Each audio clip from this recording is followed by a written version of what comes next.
March 31st, 1945. In a telegram to General Dwight Eisenhower, Joseph Stalin wrote that Berlin had lost its former strategic importance and that the Soviet command planned to allocate only secondary forces toward the German capital. The Red Army, Stalin assured the Supreme Allied Commander, would launch its main offensive in the second half of May, possibly even later. Stalin was lying. At the exact moment that telegram was being encoded for transmission to the West, two of the most powerful military forces ever assembled were already massing along the Oder River, 60 kilometers east of Berlin. Marshal Georgy Zhukov commanded the 1st Belarusian Front directly opposite the city. Marshal Ivan Koneva led the 1st Ukrainian Front to the south. Between them, 2.5 million men, 6,250 tanks, 41,600 artillery pieces, and 7,500 aircraft, the largest concentration of military power in human history, pointed at a single city. Stalin had already set the date, April 16th, 16 days away. The question is not what Stalin said when he learned the Western Allies would reach Berlin first. The question is what Stalin said and did when he feared they might. And that fear, in the spring of 1945, consumed him completely. The race for Berlin began not in April, but in March, when the Western Allies did something that shocked even their own commanders. On March 7th, American troops of the 9th Armored Division discovered the Ludendorff Bridge at Remagen still standing. Its demolition charges failed.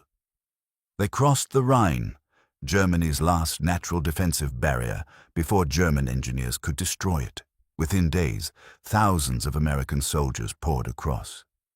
Within weeks, multiple Allied armies had forced crossings up and down the river. The speed of the Western advance stunned everyone. British and American forces swept across Germany, encountering pockets of fierce resistance but also wholesale collapse. Some German units fought to the last man. Others surrendered by the thousands. Towns fell in hours. Entire regions capitulated in days.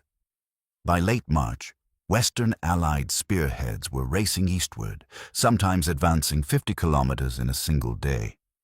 Berlin lay roughly 100 kilometers from the forward American positions. The Soviet front line on the Oder River was closer, but not by much. And the Western Allies were moving faster, their supply lines shorter, their armies fresher than the Red Army units that had been fighting continuously since Stalingrad. In Moscow, Stalin watched the maps with growing alarm. He had spent 4 years fighting toward this moment. 4 years of unimaginable sacrifice. 27 million Soviet citizens dead. Entire cities reduced to ash. The industrial heartland devastated. His own son captured, dying in German custody.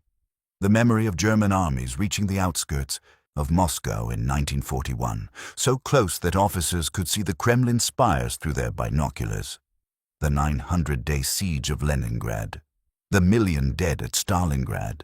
And now, after all that blood, after pushing the Wehrmacht back 2,000 kilometers from the Volga to the Oder, the Americans and British might simply motor into Berlin ahead of him. The thought was intolerable. Stalin's interpreter, Valentin Berezhkov, later described the Soviet leader's mood in late March as extremely agitated. Stalin chain-smoked his pipe, pacing the halls of the Kremlin, demanding updates every few hours on Western Allied positions. He studied intelligence reports about American tank movements with the intensity he usually reserved for reading casualty figures. His questions grew sharper, more suspicious. How fast were they moving? What was their fuel situation? Had they encountered serious resistance? Were they slowing down or speeding up? The answers did not comfort him. On March 28th, Eisenhower sent a telegram directly to Stalin, bypassing normal diplomatic channels. The American general outlined his strategic intentions. He would, Eisenhower explained, drive toward Leipzig and Dresden, cutting Germany in half and preventing any Nazi retreat to a supposed Alpine redoubt in southern Germany. Berlin, Eisenhower wrote, was no longer a primary objective. He would leave it to the Soviets. Stalin read the telegram multiple times, searching for deception. He called in Marshal Zhukov. Zhukov had commanded the defense of Moscow in 1941, led the counter-offensive at Stalingrad, broken the siege of Leningrad, and driven the Wehrmacht back across Poland.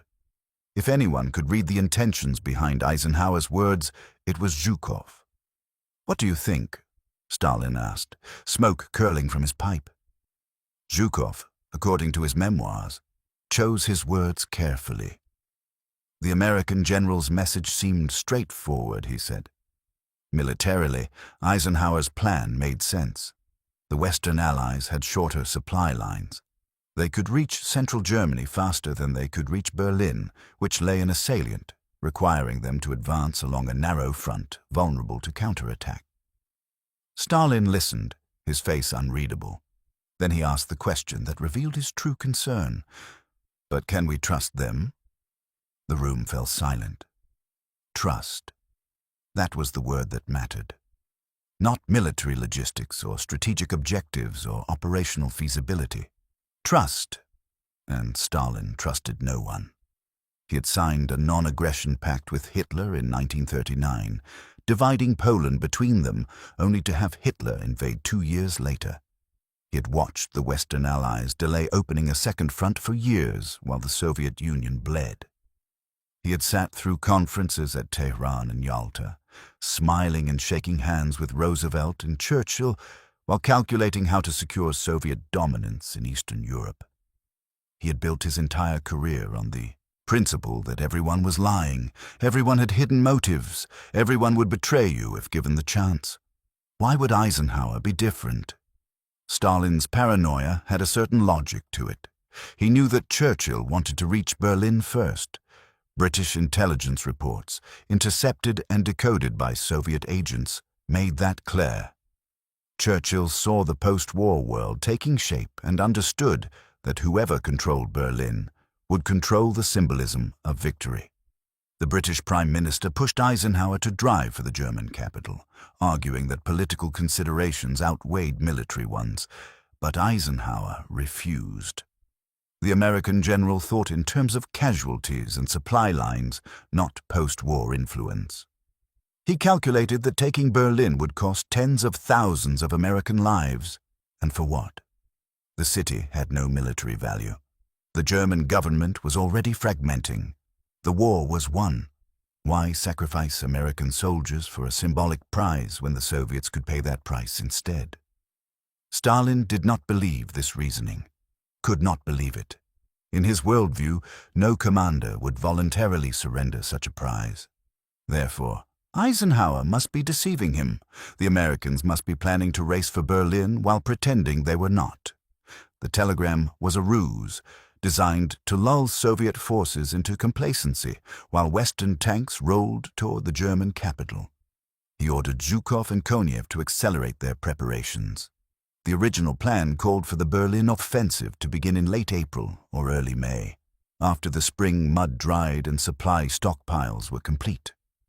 Stalin moved the date to April 16th, 12 days after receiving Eisenhower's telegram. 16 days from the moment he gave the order. Then he did something that revealed just how desperate his fear had made him. He called both marshals to Moscow. Zhukov and Konev arrived on April 1st, 1945, and were immediately summoned to Stalin's office in the Kremlin. The Soviet leader stood at a large map table, the surface covered with colored pins and pencil marks showing unit positions. "The Western Allies are preparing to capture Berlin ahead of us," Stalin announced without preamble. He pointed at the map, indicating American positions. "They may begin their advance any day now." Both marshals knew this assessment was questionable at best. Soviet intelligence had detected no signs of Western preparations for a Berlin offensive.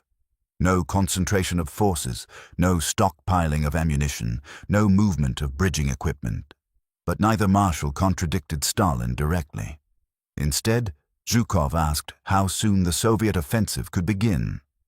"How long do you need?" Stalin countered. Zhukov calculated quickly. His first Belarusian front was the closest to Berlin, positioned directly east of the city across the Oder River. But the Germans had fortified the western bank heavily. Breaking through would require massive artillery preparation, careful coordination, overwhelming force. Under normal circumstances, he would want 3 weeks minimum. 16 days, Zhukov said. Stalin turned to Konev. And you? Konev commanded the First Ukrainian Front to the south, facing less fortified German positions but also farther from Berlin.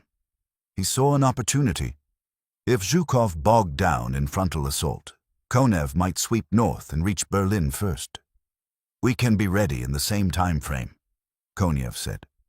Stalin looked at both men, his expression unreadable. Then he smiled, a thin, cold expression that never reached his eyes. Good, he said. Whoever breaks into Berlin first will have the honor of liberating it. The words hung in the air. Both marshals understood immediately. Stalin was not just ordering an offensive. He was creating a competition, a race. Zhukov versus Konev, First Belarusian Front versus First Ukrainian Front, two massive armies driving toward the same objective, each trying to beat the other. The rivalry between the two commanders was already intense. Zhukov was the more famous, the hero of Moscow and Stalingrad. Stalin's favorite when things went well. Konev was equally capable but less celebrated, resentful of Zhukov's prominence, hungry to prove himself. Stalin knew this. He exploited it deliberately. Konev later wrote that he left the Kremlin that day, determined to reach Berlin ahead of Zhukov. Zhukov, in his memoirs, described feeling the weight of enormous responsibility, but also a fierce determination not to be outpaced by his rival. Stalin had weaponized their ambition, but first he had to maintain the deception with the West. On March 31st, the same day he was orchestrating this internal competition, Stalin sent his reassuring telegram to Eisenhower. Berlin had lost importance. The offensive would come in May. Secondary forces only. Every word a lie. The irony was that Eisenhower was telling the truth. The American general genuinely had no intention of driving for Berlin. His plan was exactly what he described. Cut Germany in half, eliminate organized resistance, link up with Soviet forces somewhere in central Germany. Berlin could wait. But Stalin could not conceive of an enemy commander voluntarily surrendering such a prize. His entire understanding of power, politics, and human nature made Eisenhower's honesty incomprehensible.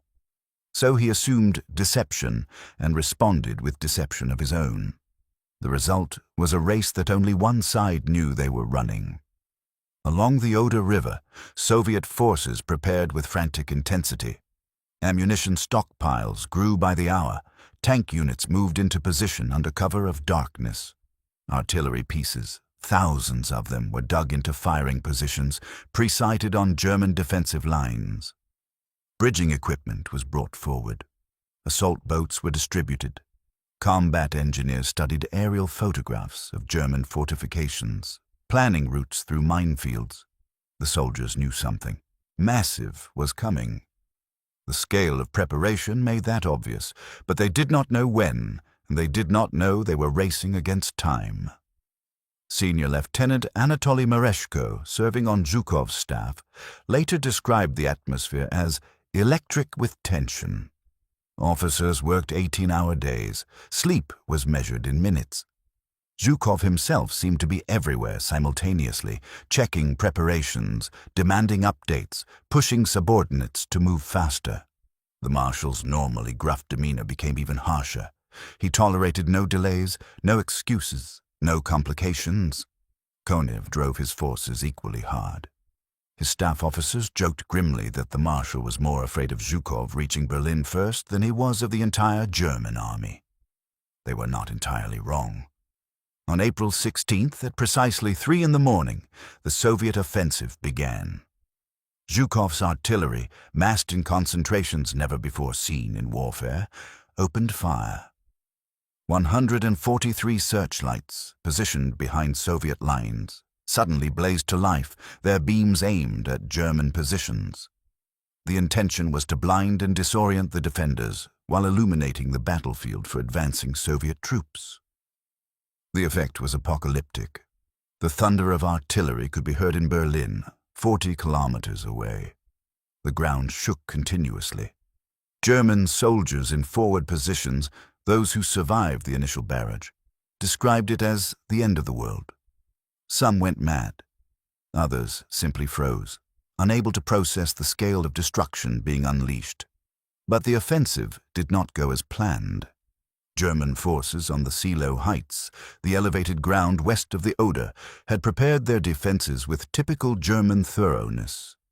They had created multiple defensive lines, each one designed to channel Soviet attacks into killing zones. They had flooded low-lying areas, creating swamps that tanks could not cross. They had positioned anti-tank guns with overlapping fields of fire. They had even calculated the effect of the searchlights and instructed their troops to ignore them, focusing instead on the sounds of approaching Soviet armor. Zhukov's initial assault stalled. The searchlights, rather than helping, actually backlit Soviet troops, making them easier targets. The flooded ground channeled attacks into predictable routes. German defenders, though massively outnumbered, fought with the desperation of men who knew they were defending their capital, their families, their homes. For 3 days, the First Belarusian Front battered itself against the Silo Heights. Casualties mounted horrifically. Entire tank brigades were destroyed. Infantry units suffered 50% losses. Zhukov committed his reserves early, throwing more and more men and machines into the assault, trying to overwhelm German defenses through sheer mass. To the south, Konev's forces broke through more easily. The terrain was less favorable for defense, the German forces thinner. By April 18th, Konev's tank armies were racing north toward Berlin, threatening to outflank Zhukov's stalled offensive and reach the city first. In Moscow, Stalin watched the reports with satisfaction. The competition was working exactly as intended. Both marshals were driving their forces to the limit, accepting massive casualties because neither wanted to lose the race. On April 20th, Hitler's 56th birthday, Soviet artillery began shelling Berlin directly. The sound of the guns could be heard throughout the city. Berliners who had survived years of Allied bombing raids now faced a new terror.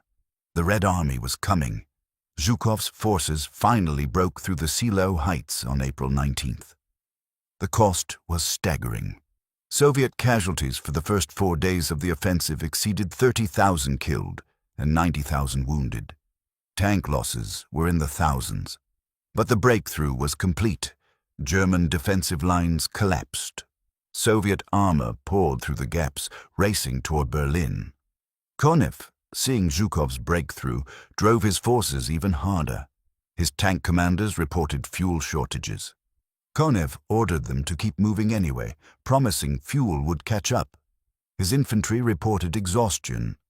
Konev ordered them to march through the night. Every hour mattered, every kilometer counted. The race was now visible to everyone involved. On April 21st, Soviet forces reached Berlin's outskirts. The battle for the city began in earnest. It would last 12 days and claim more than 300,000 Soviet casualties, killed and wounded combined. German losses were never accurately counted, but certainly exceeded those numbers when civilian deaths were included. The fighting was unlike anything seen before in the war. Every building became a fortress, every street a killing zone. German defenders used the city's architecture expertly, turning ruins into defensive positions, firing from basements and upper floors simultaneously, creating crossfires that devastated Soviet advances.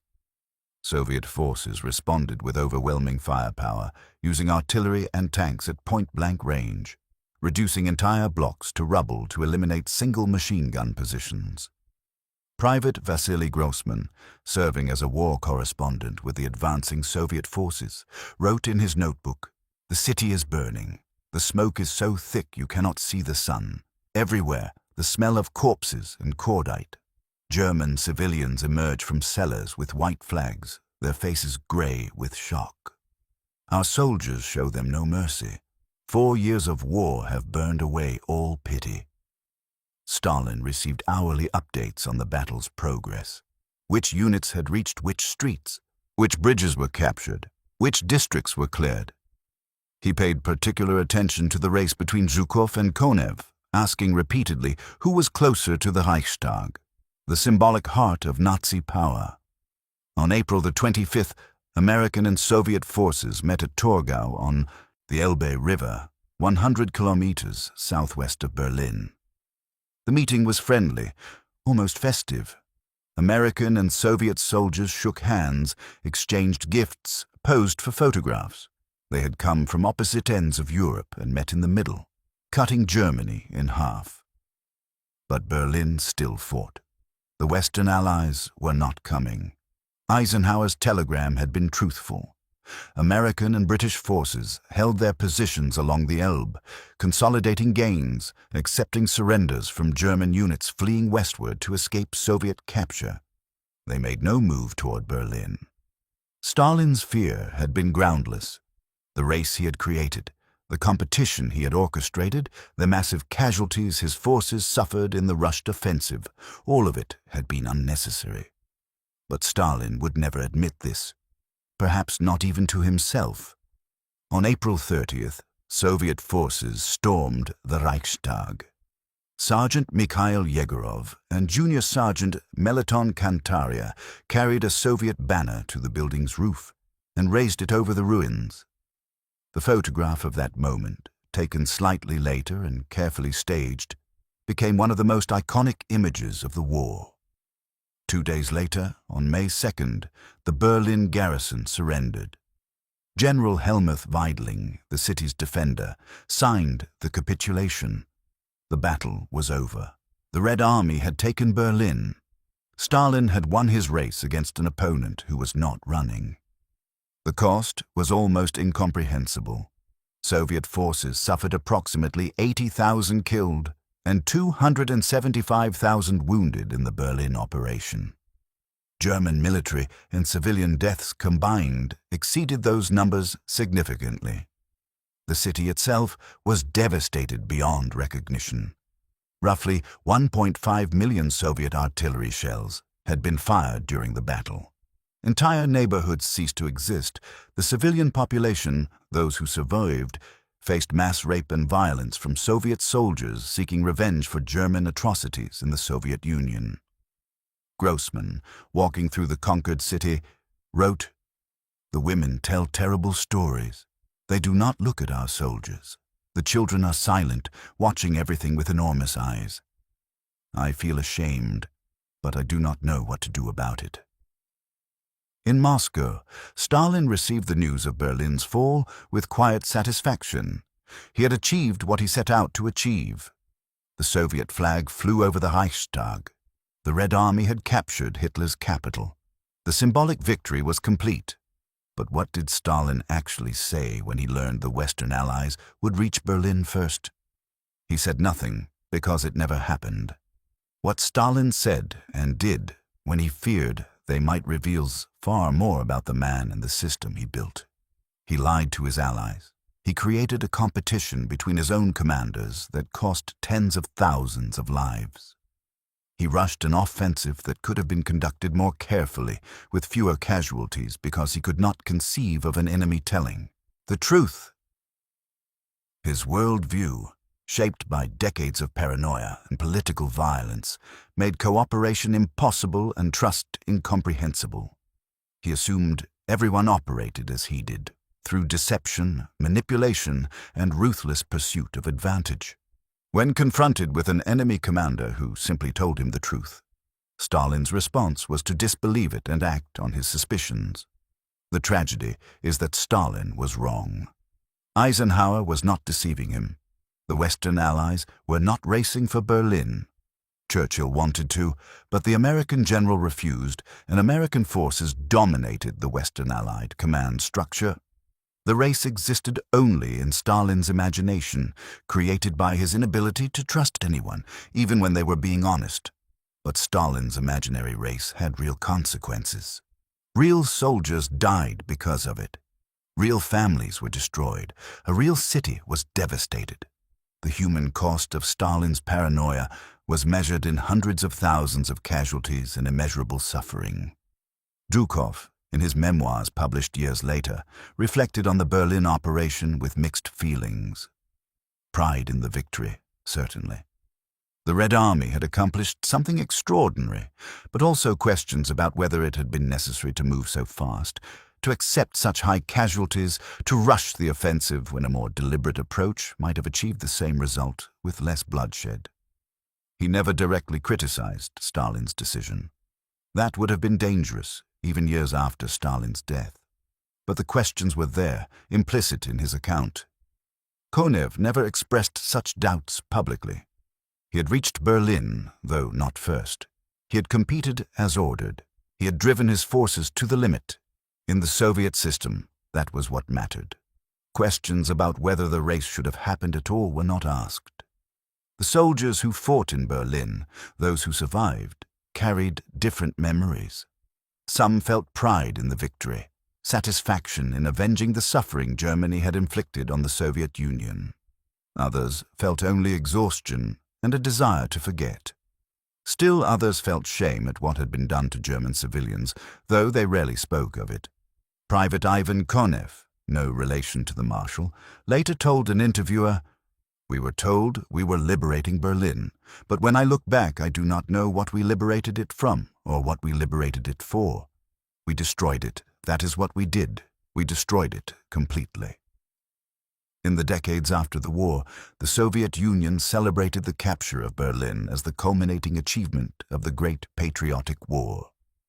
Victory Day, May 9th, became the most important holiday in the Soviet calendar. The story was told and retold.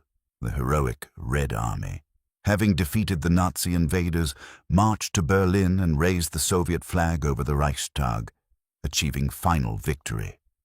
What was not told, what could not be told in the Soviet Union, was the story of why the offensive happened when it did. Why Stalin rushed the attack, why he created a competition between his own commanders, why he lied to his Western allies while fearing they were lying to him. That story revealed too much about Stalin's character, about the nature of the Soviet system, about the human cost of paranoia and distrust. The truth was simpler and sadder than the heroic narrative. Stalin feared the Western allies would reach Berlin first. That fear, baseless but consuming, drove him to actions that cost hundreds of thousands of lives. When the fear proved groundless, when the Americans and British made no move toward Berlin, Stalin said nothing. He accepted the victory, took credit for the triumph, and never acknowledged that the race had been unnecessary. What Stalin said when he learned the Western Allies would reach Berlin first was nothing, because he never learned it, because it never happened. What Stalin said when he feared they might was a lie to Eisenhower and an order to his marshals that set in motion one of the bloodiest battles in human history. The difference between those two statements, the thing that did not happen and the thing that did, is the difference between Stalin's imagination and reality. And in Stalin's world, imagination was often more powerful than reality, more dangerous than any enemy, more costly than any defeat. Berlin fell to the Red Army on May 2nd, 1945. The victory was real, the suffering was real, the casualties were real, the race that caused them existed only in Stalin's mind. But that was enough.